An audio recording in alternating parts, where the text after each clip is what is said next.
Bonjour à tous, aujourd'hui on se retrouve pour un tutoriel sur MSI Afterburner, comment le configurer, également comment on va mettre les skins que l'on veut. Donc tout d'abord vous lancez l'application, je mettrai les liens en téléchargement dans la description pour les logiciels d'enregistrement. Alors, donc vous allez dans Settings. Donc tout ce qui est général, etc. Donc il faut savoir que MSI Afterburner peut être utilisé comme logiciel de overclocking. Donc vous avez la possibilité de faire varier le voltage de votre processeur, la puissance de votre alimentation. Bon, ça c'est le voltage carte mère, pardon. Ça c'est celui du processeur, ça c'est celui de la mémoire vive. Ça c'est pour le ventilateur. Donc tout ça vous pouvez le manœuvrer à partir de là, vous pouvez sauvegarder le profil, etc. Bon, ça c'est pour ceux qui ont une machine un peu à la traîne, qui voudraient en fait la booster un petit peu. Voilà. Mais il faut savoir qu'il faut avoir de super bons ventilos après derrière pour bien refroidir la machine. Donc voilà. Vu la puissance de ma machine, je n'en aurais pas l'utilité d'utiliser l'overclocking. Donc nous on va aller directement dans la partie capture vidéo, celle qui nous intéresse. Donc en capture de vidéo, vous mettez en touche raccourci. Je conseille vivement de mettre une touche combinée, pour la simple et bonne raison que ça éviterait que vous appuyez sur la touche sans faire exprès et d'arrêter l'enregistrement en pleine vidéo. Ça m'est déjà arrivé en plein enregistrement. Donc pensez à mettre une combinaison de touches. Donc moi j'ai mis majuscule plus 12. Voilà. Ensuite la compression vous laissez par défaut MJPG. C'est ce qu'utilise MSI. Je trouve que c'est correct en termes de rendu, de taille de fichier, hein. Admettons pour 20 minutes vous aurez à peu près 2 Go 5, à peu près presque 3 Go allez, de maximum de taille vidéo. Donc moi je trouve ça parfait, hein. C'est 100 fois mieux que Fraps, hein. Faut savoir que Fraps, je crois qu'il prend dans les 100 Go pour 20 minutes d'enregistrement à peu près, et il vous faut un disque dur de 1 ou 2 Tera. Donc je préfère largement utiliser MSI Afterburner qui donne une super qualité vidéo plus une petite taille au final de vidéo. Donc on a vu cette partie là. L'audio vous laissez par défaut. Ça c'est pour le format de sortie en fait de la vidéo, hein. Bon. Il mixe les deux. Donc la qualité vous pouvez la mettre à 100%, par défaut je crois qu'elle est 75. La taille de l'image vous pouvez mettre à 1,5, ça suffit par défaut, je crois que c'est ça. Voilà. Après sinon ça va grandir de trop, enfin ça va vraiment agrandir la taille de votre vidéo énormément. Le nombre d'images par seconde, 30 images par seconde, ça suffit largement, pas besoin d'aller au-delà, ce serait excessif, et ça augmenterait aussi pareil la taille de la vidéo. Tout ce que vous augmenterez augmentera forcément le format de la taille de vidéo. Voilà, la limite vous pouvez la mettre à 1, on s'en fout, c'est pas important. Le répertoire d'accueil pour la vidéo, vous le mettez là. Voilà, enfin vous le listez, hein, vous choisissez un répertoire qui vous convienne. Ensuite l'optimisation multi-aide, ça c'est vous le laissez en automatique, il va gérer lui seul le logiciel, la capture. La partie son, donc de toutes les autres cases vous laissez, hein. Par défaut il n'y a pas besoin d'utiliser ces options là, sauf si vous voulez augmenter la qualité de gamma de votre vidéo, l'éclaircir, donc ça peut être utile. Donc voilà. La partie audio, donc moi j'ai laissé en automatique, hein, il va choisir il va récupérer le son du haut-parleur directement. Par contre la partie microphone, il est très important de bien la sélectionner parce qu'il va pas forcément l'enregistrer et lui il va détecter uniquement la sortie qui lui intéresse en source audio 1, et c'est-à-dire le haut-parleur, et il va en rester là quoi, il va pas aller chercher le micro en plus parce que lui c'est une seconde source pour lui. C'est pour ça qu'il y a la source audio numéro 2. Donc vous mettez en périphérique d'acquisition Direct Sound. Les raccourcis vous pouvez les mettre éventuellement si vous voulez faire du push to talk, ou qui détecte qui lance l'enregistrement du son à partir de quand vous appuyez, et ça il faut le faire tout le long, hein, donc à chaque fois que vous parlez il faut penser à appuyer sur le bouton. Bon, ça c'est dans la condition où sur TeamSpeak pour le micro vous appuyez sur une touche pour parler. Donc bien entendu ici vous sélectionnez votre microphone pour l'enregistrement de la voix, vous cochez les deux cases. Le mix des pistes audio, donc il va mixer le haut-parleur et le micro en même temps, très important. Ici vous mettez en mix stéréo parce que par défaut il est en capture stéréo, comme ça il mixe vraiment tout, le son du micro et les haut-parleurs. Voilà, une fois que ça c'est fait, vous pouvez aller dans la partie interface si vous souhaitez changer le skin de MSI Afterburner. Je mettrai dans la description le lien pour le skin que moi j'utilise, qui s'appelle Dragoon Army. Voilà. Ensuite, pour l'intégrer, je vous montre rapidement comment intégrer le skin dans MSI Afterburner. Voilà, vous ouvrez, vous faites un clic droit, hein, je vous ai montré rapidement, ouvrir l'emplacement du fichier, vous allez dans le répertoire skin et vous faites glisser tout simplement le point USF Dragoon qui est ici, enfin celui qui vous intéresse, parce qu'il y en a plusieurs dans le fichier zip, et vous le mettez dedans, tout simplement. Voilà, et une fois que c'est fait, vous refermez MSI, vous le relancez, et il apparaîtra dans le listing ici, et vous le sélectionnerez et vous mettrez OK. Voilà, donc la petite explication du fonctionnement de Afterburner, plus le skin qui va bien est terminé. Donc maintenant je vais vous présenter GeForce Experience, qui est un autre logiciel que j'utilise pour les jeux qui prend en charge les jeux 3D, parce que Minecraft n'est pas considéré comme un jeu 3D par le logiciel GeForce Experience. Peut-être plus tard ça viendra. Pour l'instant ce n'est pas le cas. Donc on va le lancer. Voilà, donc le logiciel sur GeForce Experience de Nvidia.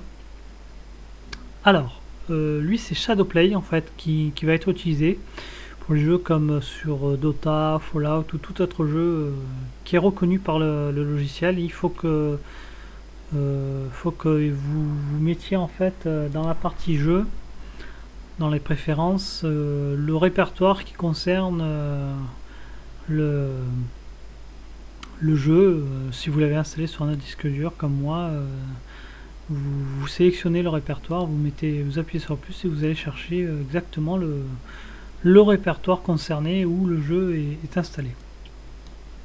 Comme ça après il va faire une vérification pour déterminer s'il peut enregistrer ou pas le jeu, et après dans la partie jeu, l'onglet, vous aurez la possibilité il apparaîtra ici, donc ça veut dire qu'il autorise l'enregistrement de ces jeux là, et vous pourrez faire optimiser, hein, il y a un bouton ici qui va apparaître pour optimiser les graphismes, les paramètres du jeu, pour pouvoir lancer l'enregistrement en haute qualité.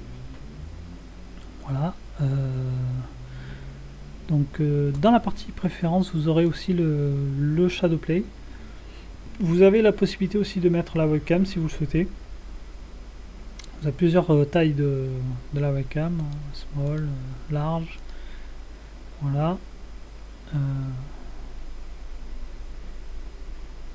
c'est un petit message, donc on s'en fout. Ok. Ensuite, le microphone toujours activé ou appuyer sur une touche. Vous pouvez faire aussi du push to talk là. Vous pouvez donner l'indicateur d'état, c'est le petit logo qui est là, qui indique que c'est en train d'enregistrer. Moi je le laisse, hein. Il n'est pas visible à la vidéo, donc ça c'est pratique juste pour savoir si l'enregistrement s'est bien lancé. Voilà, donc on peut le désactiver également si vous le souhaitez. Voilà, ici pareil, une combinaison de touches pour lancer l'enregistrement, donc ça va être celle-là, hein, la Alt plus F1, moi j'ai mis celle-ci, au cas où je dois lancer l'enregistrement. J'ai différencié par rapport à MSI Afterburner pour la simple et bonne raison que sinon les deux peuvent se lancer en même temps si les deux logiciels sont lancés, éventuellement, mais il est préférable de prendre une autre touche, enfin une autre combinaison de touches pour lancer l'enregistrement. Ensuite, vous pouvez cliquer ici en haut à droite sur Shadowplay pour l'activer. Il y a un bouton d'interrupteur en fait pour pouvoir l'activer. Ensuite, vous avez le mode, le choix du mode. Moi, je l'ai mis en manuel, comme ça, il me limite pas en fait le temps d'enregistrement, parce que sinon, il peut le limiter. Donc, j'ai mis en manuel. Donc, par défaut, ça désactive la durée de la copie. Ensuite, la qualité, je l'ai mis en personnalisé. Voilà, donc vous avez un sous-menu qui apparaît quand vous cliquez sur personnaliser, et je l'ai mis à 30 images par seconde et non à 60. Sinon, ça ferait de trop grosses vidéos, encore une fois. Le débit, je l'ai mis au maximum, enfin il est par défaut au maximum. Voilà. Après, la résolution par rapport à ce qu'il y a dans le jeu. Voilà. Ensuite, l'audio, très important dans le jeu. Alors, intra-jeu et microphone pour faire le son de la vidéo, des haut-parleurs et le son du microphone. Donc, très important. Allez, toi, tu vas dégager. D'accord. Donc, on a vu pour la partie son, c'était les pré-réglages pour Shadowplay. Très important également, les pilotes. Il faut que votre carte vidéo soit à jour au niveau de des pilotes, parce que sinon Shadowplay ne va pas pouvoir fonctionner. Donc il est très important de mettre à jour systématiquement quand il le réclame. Voilà. Et pareil pour GeForce Experience, il demande assez souvent à être mis à jour.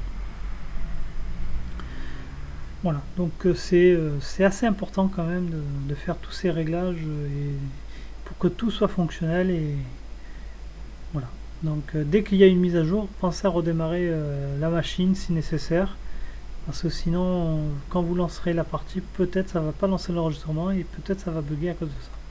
Donc pensez à revérifier ici si l'interrupteur est bien sur le vert actif pour pouvoir lancer l'enregistrement avant de lancer le jeu. Voilà. Donc ce tutoriel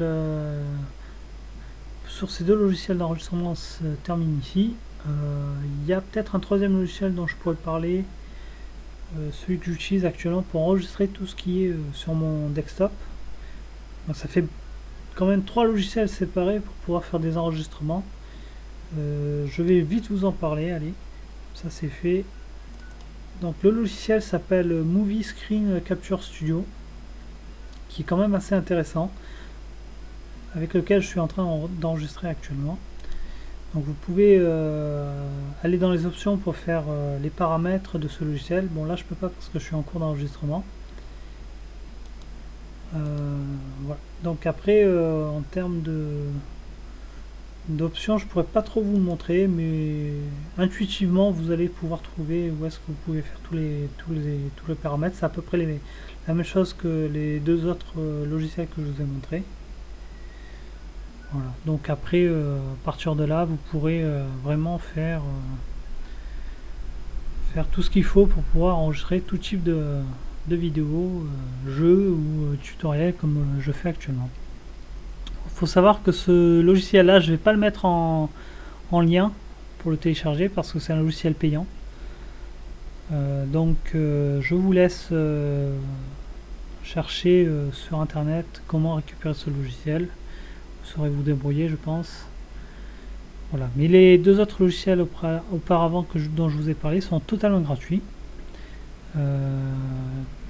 Bien entendu, comparé à Fraps qui lui est payant et qui n'est plus développé, que je déconseille maintenant d'utiliser parce que il est trop vieux et voilà, il devient moins performant. Alors que maintenant il y a des logiciels qui sont gratuits, beaucoup plus performants et qui sont en termes de taille vidéo beaucoup plus réduite. Avec MSI Afterburner, on pouvait enregistrer le bureau, mais il a quelques bugs. Je pense qu'il faudra attendre encore quelques mises à jour de ce logiciel et vous pourrez également enregistrer le desktop, le bureau ou toute autre application que vous aurez sur le bureau. Au lieu de passer par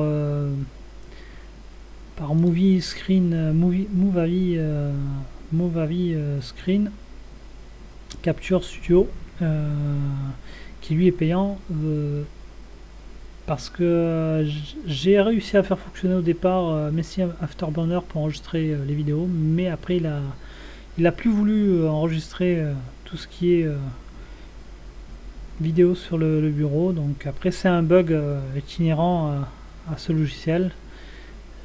J'ai pas trouvé de réponse sur internet pour pouvoir débugger ce problème là, et en attendant qu'il corrige ça, et comme il est jeune, le logiciel il vient de sortir, enfin, il y a un petit moment déjà qu'il est sorti, il y a 3-4 ans je crois, mais il y a encore pas mal de bugs dessus, donc faudra attendre pour qu'il soit complet, parce qu'à la base il n'est pas prévu que pour l'enregistrement, c'est vraiment pour l'overclocking, mais il a ces options là en plus.